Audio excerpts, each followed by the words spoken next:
Bismillahirrahmanirrahim. Assalamualaikum warahmatullahi wabarakatuh. Di video ini saya memanfaatkan beberapa skematik Samsung yang kebetulan saya download, dan rata-rata skematik Samsung yang kita download ini tanpa skematik aslinya. Jadi hanya ada beberapa bagian yang jelas skematiknya di sini di hide ya, atau disembunyikan, atau bahkan tidak diincludekan, tidak dimasukkan ke folder ini. Yang di share itu hanya beberapa seperti ini, tapi ya lumayan lah daripada tidak punya skematik sama sekali. Nah, di video ini saya akan coba membuka bagaimana memanfaatkan servis manual yang kita dapatkan tanpa skematik. Sesuai dengan kasusnya yang ada di hadapan kita, manfaatkanlah yang dinamakan dengan service guide ini ya. Kita buka, akan muncul seperti ini ya.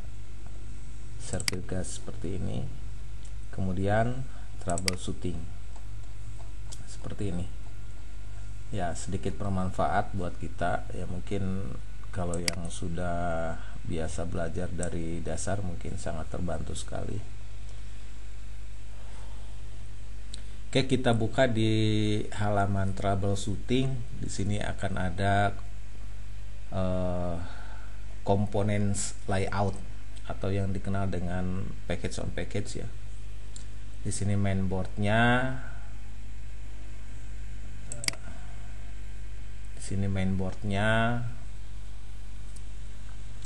dan dijelaskan mengenai bagian-bagiannya. Oke ya, ini mainboard. Dimulai dari di sini ada untuk proximity sensor ya, ini biasanya di forehead dari handphonenya. Apabila kita nelpon itu otomatis lampunya akan mati pada saat ponsel mendekati telinga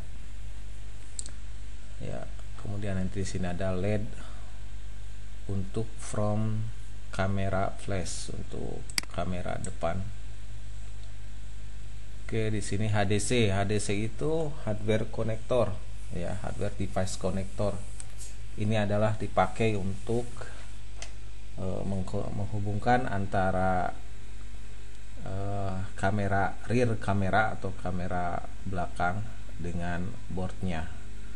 Nah, inilah salah satu penanda user interface dari blok modul ponsel. Kemudian kita lihat di sini ada power key connector katanya. Di sebelah sini ini ya, ada power key connector. Kemudian di sini ada untuk volume key ya.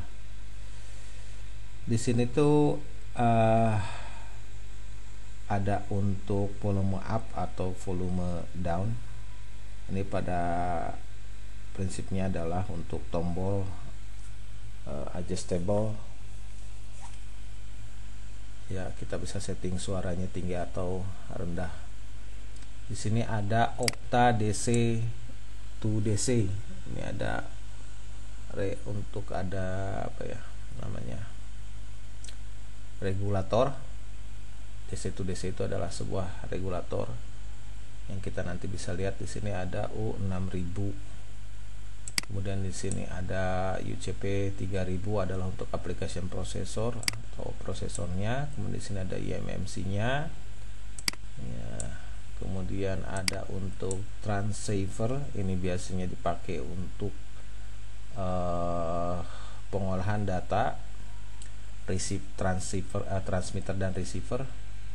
Kemudian ada PA modul. Kemudian di sini ada A untuk touch key IC, untuk touchscreen atau touchscreen hardware accelerator ada di sini. Kemudian FEM front power amplifier module dan FEM ya di sini. Oke, itu bagian-bagiannya.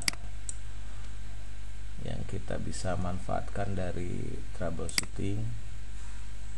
Sebentar nih, laptopnya laptop mahal, banyak mikir ya. Ini modul Bluetooth ya, ini modul diversity FEM biasa untuk pemisahan ya. Kemudian di sini ada BTC, baterai connector, kemudian NFC, near field communication, pakai untuk transaksi near kabel. Nah, di sini untuk HDC tadi, hardware connector ya, buat kamera depan. Kemudian ada lampu flashlight buat kamera belakang. Sini kemudian juga ada octa konektor ya, berarti di sini nanti dipakai untuk LCD dan lampu LED-nya ya. Nah, kemudian nanti di sini ada sensor, acelerator sensor, ini dipakai untuk posisi layar bisa rotasi atau tidak. Kemudian di sini ada IC VMIC, ini interface VMIC. Nah, ini nanti dipakai untuk proses charging, LED driver. Ada beberapa, nanti kita buka saja. Ya, sama ini dengan power utamanya di sini adalah PMIC. Di sini konektor untuk SIM, konektor untuk MMC, dan di sini ada untuk mikrofon. Oke, tadi bagian-bagian dari mainboardnya smartphone Samsung. Nah, kemudian di sini ada blok diagram. Di blok ini adalah struktur mesin ya, atau diagram struktur yang menggambarkan mengenai keberadaan mainboard dari sebuah smartphone ya, ini Samsung tadi. Di sini kita bisa lihat bahwa dari struktur inilah sebetulnya kita bisa melihat alur, kita bisa memanfaatkan alur dari modul per modul, kemudian hubungan antar modul. Nah, contohnya nanti di sini misalkan untuk modul Bluetooth, kemudian PMIC. Nah, ini nanti hubungannya ke siapa? Nah, ini adalah nama-nama jalur, atau misalkan ini gambaran jalur yang akan terhubung dari setiap unit ke unitnya. Oke. Nah, ini ada diagram struktur, nanti kita akan bahas lebih lengkapnya. Jadi minimal di sini kita punya gambaran mengenai hubungan antara blok.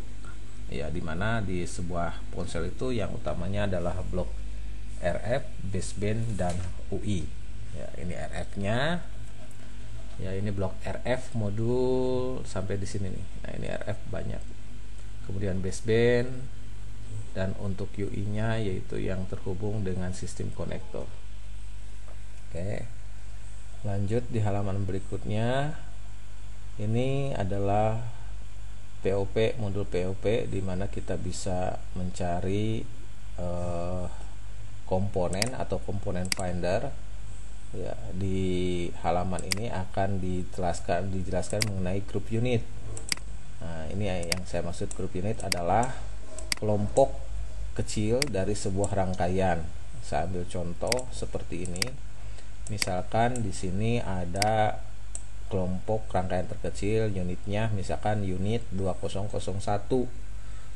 Ini adalah kelompok yang sistemnya bekerja sama, di mana akan ada IC dengan komponen pendukungnya. Setiap kode unit yang dimiliki oleh IC, maka kode-kode komponen akan mengikuti kode unit IC. Contohnya seperti sini U11, maka komponen-komponen yang bekerja untuk U11 di sini memiliki kode C1124, C1118, C1117. Nah, ini urutan komponen atau nomor komponen pendukungnya. Sementara nomor grupnya adalah di sini C11. U20 2001, maka di sininya C2004. Nah, oke, mungkin bisa dipahami ya. Jadi kalau punya skematik atau punya servis manual, minimal kita tertolong bisa mengetahui komponen yang ini tuh kerjanya untuk siapa, dia bagian dari grup unit mana, dan minimal kita tidak main cabut komponen ya tanpa mengetahui untuk apa komponen itu dan posisinya seperti apa dalam sebuah grup unit. Berikutnya, halaman berikutnya ini ada untuk ini 1200, saya turunkan dulu ya, masih POP, package on package, bagian bottom atau bagian bawahnya. Oke, ini ada tadi tuh replika dari sebuah mesin asli ya, ini replikanya. Jadi tujuannya untuk satu, fungsi dari POP ini satu untuk komponen finder, yaitu untuk mengetahui letak komponen saat kita mencari komponen tepatnya berada di mana, dan disesuaikan dengan kode komponen untuk memastikan grup kerjanya atau grup unitnya. Kemudian dengan POP ini kita bisa mengetahui penanda. Di sini misalkan untuk IC-nya, di sini ada titik, berarti nanti ini penanda kaki nomor 1. Dan kemudian kalau misalkan kita dapatkan seperti ini, ada kapasitor yang dipotong seperti ini, biasanya ground ya, untuk ground. Oke, kita akan bahas nanti selanjutnya. Kita kupas dulu mengenai halaman per halamannya. Kita bisa, nah di sini adalah untuk perangkat saat kita analisa. Kita memerlukan alat ukur ya, ada osiloskop, digital multimeter, ada power supply, ada obeng ya. Ini yang jarang dimiliki sama teknisi. Di sini ada ISD shaft tweezer di sini ya. Oke. Nah, di sini halaman di sini ada untuk flowchart, yaitu SOP atau standar operational procedure sesuai dengan kasus per kasus. Contohnya untuk handphone yang mati total, langkah pertama itu pastikan dulu bahwa baterai sebagai sumber tegangan ini memiliki nilai lebih dari 3,8 atau 3,8 sebagai nilai reference IC power bisa mulai bekerja. Kemudian jika kita ukur dengan menggunakan avometer digital, sudah tentunya agar angka di belakang komanya lebih jelas. Nah, pastikan sudah 3,8 ke atas. Nah, jika tidak, misalkan di sini if its voltage level is extremely low, misalkan di bawah 3,0, ini baterainya harus di charge atau diganti katanya, tapi mendingan di charge. Nah, untuk pengisian baterai pun ini harus dipahami. Jika baterainya kita ukur di bawah dari 3,0 ya, apalagi sampai 2,5, itu wajib di desktop. Nah, bagaimana cara untuk desktopnya? Pertama kita ukur dulu baterainya berada di level berapa atau tegangan berapa. Kemudian untuk mengisinya, misalkan kita menggunakan power supply, kita berikan tegangan selisihnya 1 volt di atas sisa baterai yang tersimpan. Contohnya kalau misalkan kita ukur baterainya hanya 2,5 volt, maka kita gunakan power supply untuk pengisian baterainya, itu kita berikan 3,5 volt. Jadi power supply harus lebih tinggi 1 volt dibanding baterai. Tidak boleh terlalu tinggi, ini menyebabkan nanti akan overcurrent sehingga power supply terlihat seperti konslet. Oke. Lanjut, jika baterainya sudah diukur dan memang 3,8 ke atas, berarti lanjut ke sini. Power on the phone and check the power sound or motor vibration. Sound or vibration is okay. Ada getar enggak atau ada bunyi startup? Ya, ada bunyi startup apa tidak gitu saat ditekan on off. Kalau misalkan ditekan on off kemudian ada getar dan bunyi pembuka tapi tidak nampak gambar di layar, di sini pilihannya adalah ganti untuk front LCD assembly-nya di sini. Ya, jadi diganti layarnya, yaitu versi Samsung gitu kan. Nah, kita lihat artinya cek bagian modul untuk LCD. Bisa saja koneksi antara LCD dengan boardnya kurang bagus atau terjadi korosi di konektornya. Kemudian masuk ke sini. Jika di sini tidak ada getar atau tidak ada bunyi startup, maka di sini disarankan untuk check the voltage level at 5001 resistor. Nah, while pressing power key is the voltage high. Nah, misalkan begini, ini kondisinya berarti si handphonenya harus sudah dibongkar. Kita bongkar dulu, dan ini harus pastikan dulu sebelum melangkah ke sini. Ponsel itu harus dipastikan dulu ada konslet atau tidak. Begitu. Jika komponennya jika ponsel tidak ada konslet, maka boleh dilanjut ke langkah ini, yaitu dengan menghubungkan ponsel dengan power supply. Kemudian kita tekan on off, ya. Nah, on off-nya tidak ada tanda-tanda kehidupan. Kita bongkar mesinnya, kemudian harus memastikan apakah di R5001-nya ini adalah resistor untuk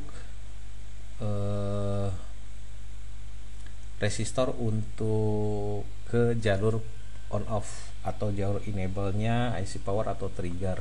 Ya, kita coba di sini kita lihat ya di mana R5001. Caranya seperti ini. Kita klik new window, jadi halaman yang ini tidak akan tertutup. Nah, kita pastikan untuk mencari R5001. Kita klik file, kita ketik R5001. Jangan di next ya. Kita gunakan gear, kemudian over to reader search. Biasakan seperti ini. Nah, kita klik search. Coba akan dapat berapa halaman? Oke, kita dapatkan 2 halaman. Yang biru sedang menunjukkan komponen yang kita cari, dan yang ini menunjukkan biasanya letak komponen yang kita cari. Jadi lumayanlah dengan menggunakan servis manual. Kita tinggal klik begini supaya memastikan di mana penampakan resistornya. Nah, akhirnya dapat di sini. Jadi nanti hati-hati pada saat nanti membongkar casing juga, ini komponen suka sering terlepas. Ya. Nah, di sininya R5001 power on-nya untuk jalur on off. Nah, kita balik lagi ke sini. Ini ada yang enggak ketutup, berarti ini satu. Bentar. Nah, kita balik lagi ke sini. Biasanya setelah ini kita punya gambar. Oh, tidak ya. Ternyata dia langsung ke posisi kasus lain. Biasanya ada gambar untuk suntingan-suntingan gambar atau potongan-potongan gambar yang akan diletakkan setelah diagram flowchart ini. Nah, oke, di sini kebetulan tidak ada, jadi saya harus menjelaskan bagaimana setelah di resistor itu kita ukur sambil menekan on off, apakah dari tegangan di on off itu ada sambil ditekan menjadi 0 atau tidak. Nah, biasanya kalau misalkan tegangan di on off-nya itu asalnya ada, kemudian ditekan on off masih juga ada, itu berarti power key-nya harus diganti atau tombol on off-nya harus diganti. Tapi kalau misalkan kita tekan tombol on off dan tegangan di resistornya ini menjadi menurun, berarti on off-nya normal. Nah, kalau on off-nya normal, berarti kita lanjut ke langkah berikutnya. Setelah ditekan on off, maka output power akan mengeluarkan beberapa tegangan. Nah, di sini spesifik harus mengecek katanya jalur application processor power supply hold. Nah, ini jalur APPS hold ini kenapa langsung ke titik APPS hold ini? Di sini si teknisi digiring atau diarahkan untuk langsung ke bagian digital atau power up system logic, di mana jalur application processor PS hold ini adalah merupakan jalur respon dari CPU setelah CPU-nya di reset oleh IC power, dan besaran tegangannya adalah 1,8 karena bagian kamar ini mendapatkan sumber tegangan dari volt sistem digital sebesar 1,8 input output atau VIO 1,8 volt. Nah, jika ini ada, maka dilanjut ke sini. Tapi kalau ini tidak ada, ini kita harus mundur. Artinya di sini ada cek U4001 and its neighboring circuit crack open etc. Artinya kita harus mundur. Kalau tegangan ini nggak keluar, berarti kita harus ngecek di U4001 dan sekitarnya komponen pendukungnya. Kita mundur lagi ya ke bagian yang kita cari. Kita ketik find ya, kita ketik U4001. Nah, di sini ada kebetulan, klik ini. Perlu kita ketahui bahwa U4001 ini adalah IC PMIC utamanya atau PMIC. Nah, kalau yang ini kan IF PMIC. Nah, ini PMIC-nya. Berarti kaki on off ini keluar dari power management IC U4001. Kembali lagi ke Han ini. Jadi kalau kita SOP-nya, pertama setelah dimasukkan power ke ponselnya, kita ukur di on off, dan jika on off-nya normal, kita tekan on off langsung ke titik APPS hold 1,8. Di mana letaknya? Karena kita nggak pakai skema, kita bisa mengetahui ini di mana. Caranya adalah biasanya di sekitar IC U400 ini ada test point. Nah, yang harus kita lihat di sini adalah titik test pointnya. Nah, bagaimana cara mencari AP? Nah, titik AP ininya tadi ada APPS. Ini titiknya di mana? Kalau nggak ada pakai skema kan pusing. Nah, harusnya di mana? Nah, pintar-pintarnya kita, jalur ini adalah antara IC power menuju kepada CPU. Jadi kalau di sekitar CPU seperti ini tidak terlihat penampakan test point, oke, maka kita cari di bagian CPU. Siapa CPU? Selanjutnya kita lihat. Ini kita ada di bagian belakang, berarti kita harus naik ke atas untuk mencari ke bagian CPU. Nah, oke, kita rekan-rekan lihat. Nanti di sini kita perhatikan.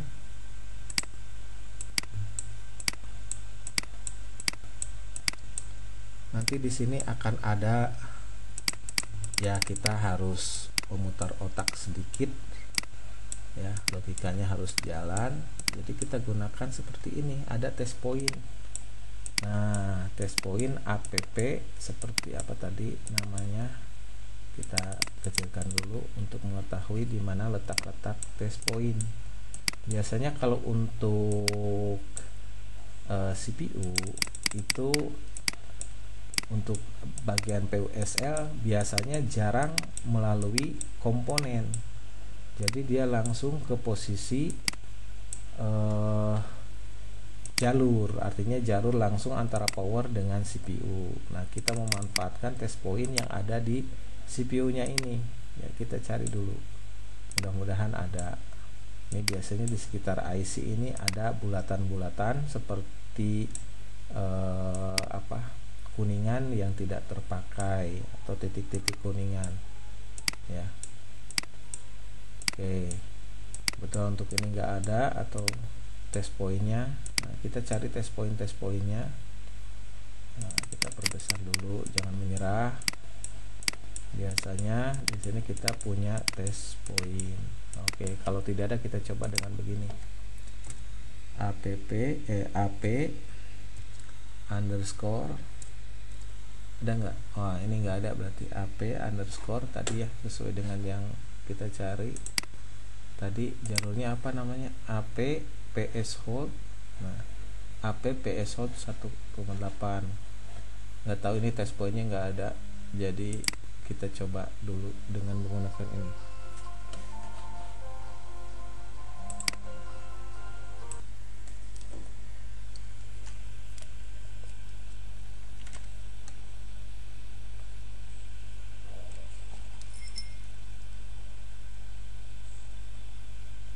Halo. Sorry, lagi bikin video tadi. Ya. Kenapa? Nggak apa-apa tuh. Do you wanna talk with me?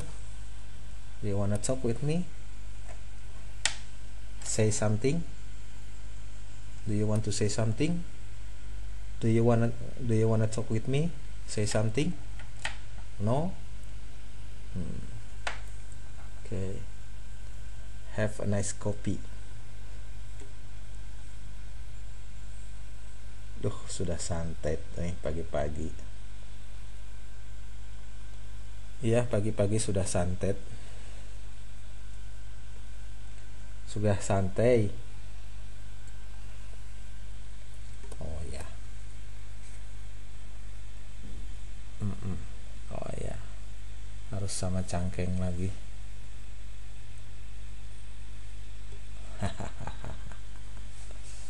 Bentar ya, amatin dulu. Oke. Ya. I love you. I love you. Dah.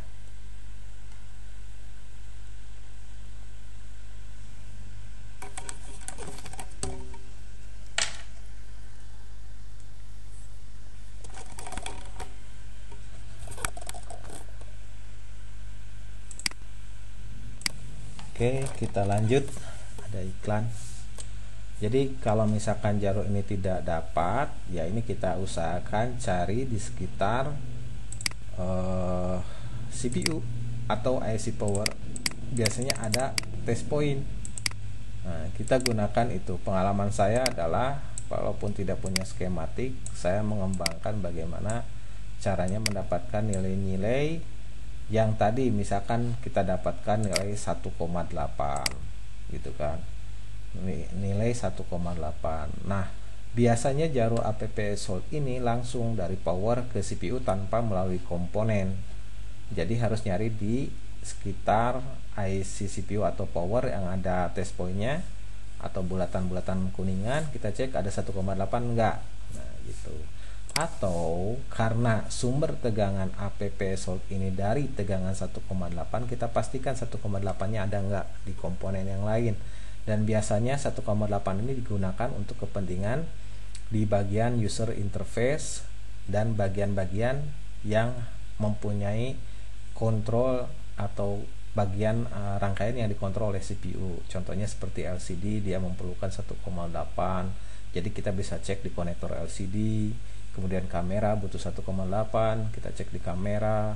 Kemudian di bagian-bagian yang membutuhkan kontrol dari CPU itu biasanya ada tegangan 1,8. Ya diusahakan kita memutar otak di sini. Ya, logikanya digunakan. Jadi minimal 1,8 di sekitar IC CPU itu ada. Oke. Selanjutnya jika 1,8 itu ada, perhatikan kita harus ngecek di frekuensi. Ini adalah clocking system.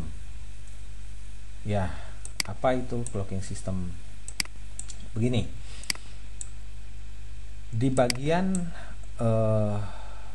housekeeping atau logic control ini adalah bagian di mana setelah ditekan on off, internal IC powernya akan memberikan perintah kepada CPU. Nah, jika terjadi delay atau penundaan perintah itu bisa dari osilator atau kristal aktifnya. Contohnya seperti ini. Syarat untuk bootnya sebuah CPU itu membutuhkan clocking system. Kenapa? Karena tugas dari CPU itu adalah untuk memproses. Nah, yang diprosesnya adalah data. Datanya itu bisa tersampaikan ketika datanya datang bersama dengan clock atau kalau dikatakan frekuensi yang mengantarkan datanya. Jadi data itu menumpang di frekuensi. Nah, inilah yang jarang dimiliki oleh teknisi, yaitu frekuensi counter. Jadi kita harus mengukur frekuensi di clock osilator 4000. Di mana letaknya? Kita bisa lihat ya di bagian sini. Berarti tadi ada di U4001 ya, U4001. Kita klik. Nah, di sini nanti ada osilator ya. UOSC atau OSC berapa tadi? Sebentar saya inikan lagi. Nah, ini di sini ada beberapa titik ya. Nah, kita lihat dulu OSC-nya. Tadi osilator. Maaf, saya harus lihat di sini. OSC 4000 ya, karena satu grup unit dengan power. Jadi kita cari OSC 4000. Ini mata saya kurang begitu sensitif. Kita ketik OSC 4000. Nah, ada kan? Nah, kita klik. Di mana? Klik lagi, klik lagi, klik lagi. Oh, nah ini kita dapat OSC. Atau bagusnya sih pakai gear ya, biar nggak pusing. Open full reader search, nanti tinggal begini. Nah, kita dapatkan OSC ada di beberapa tempat. Biasakan menggunakan open full reader search seperti ini. Kita klik gearnya, nanti keluar open full reader search. Nah, jadi nanti kita bisa begini jalan-jalannya tanpa harus meninggalkan trackingan kita, hasil trackingan kita. Berarti kita menuju di sini. Oh, letaknya di sini. Nah, pengukuran untuk frekuensi ini pun kita harus memperhatikan letak kakinya. Biasanya kristal aktif ini kakinya punya 4. Jika kristalnya ini punya dapat tegangan, biasanya terhubung dengan kapasitor. Dan jika pun tidak mendapatkan tegangan, dia akan langsung ke IC CPU-nya atau IC power. Di sini nanti karena OSC-nya 4000 berarti ke IC power, maka kedua kakinya masuk ke IC power, dan biasanya melalui kapasitor yang seri. Karena kapasitor seri adalah kapasitor yang berfungsi untuk melewatkan frekuensi. Jadi kita harus bisa membedakan di sekitar osilator ini.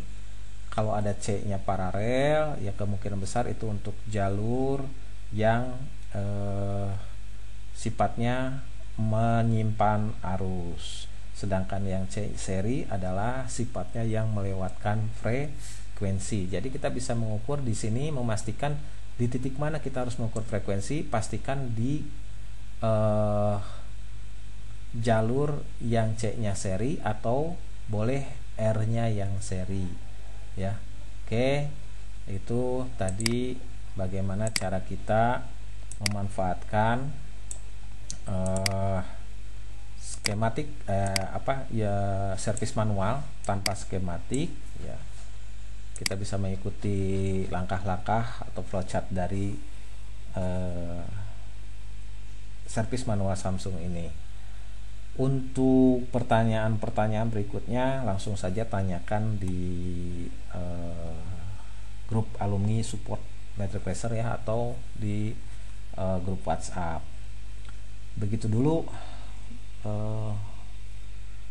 video dari saya, mudah-mudahan bermanfaat, dan saya akan melanjutkan mengenai isi dari konten-konten troubleshooting, yaitu menghasilkan seperti ini adalah untuk melakukan software.